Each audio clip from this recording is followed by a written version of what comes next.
the major questions that many of you might have after President Trump signed an executive order to begin the process of dismantling the Department of Education. The White House says it wants states to have more control, adding that certain core functions like student loans will continue. But today, Trump also criticized the agency's spending and its buildings in D.C. The department's discretionary budget has exploded by 600% in a very short period of time, and it employs bureaucrats in buildings all over Washington, D.C. And as a former real estate person, I will tell you, I ride through the streets of Washington and it says Department of Education, Department of Education. I said, how do you fill those buildings? It's crazy what's happened over the years.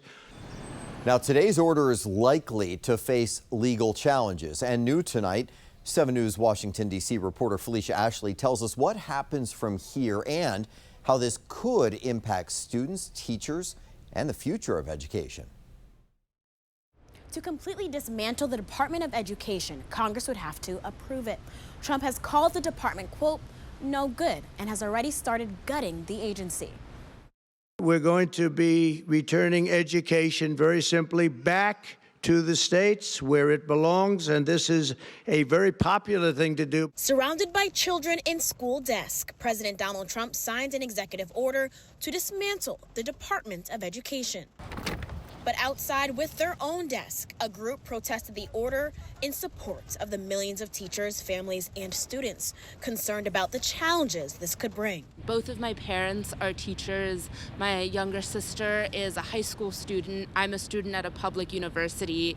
The Department of Education is crucial to my family. Stella Lovelady and Ada Crandall, who are both students, told 7 News this shows the administration is not putting the families first. They're saying that this is all about, like, quote-unquote government efficiency, when in reality it's about Trump and his billionaire friends continuing to line their own pockets at the expense of young people and students like us. The White House says student loans and Pell Grants will continue, and funding with the Disabilities Education Act and Title I for low-income schools won't be impacted. This order was signed.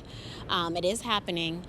What do you hope happens in the upcoming days? We're calling on Congress and the courts to push back against this executive order and stand up for students and teachers across the country. President Trump said the department is to blame for America's lagging academic performance and said states would do a better job. Everybody knows it's right. The Trump administration has already started making cuts at the department. 7 News was here last week when nearly half of the agency was laid off. Reporting from the Department of Education, Felicia Ashley, 7 News. Now, tomorrow morning, numerous groups say they plan to gather outside of the Department of Education to protest the president's order. They're expected to start at 10 a.m. And here's a look at how much the federal government was projected to spend in the DMV this year.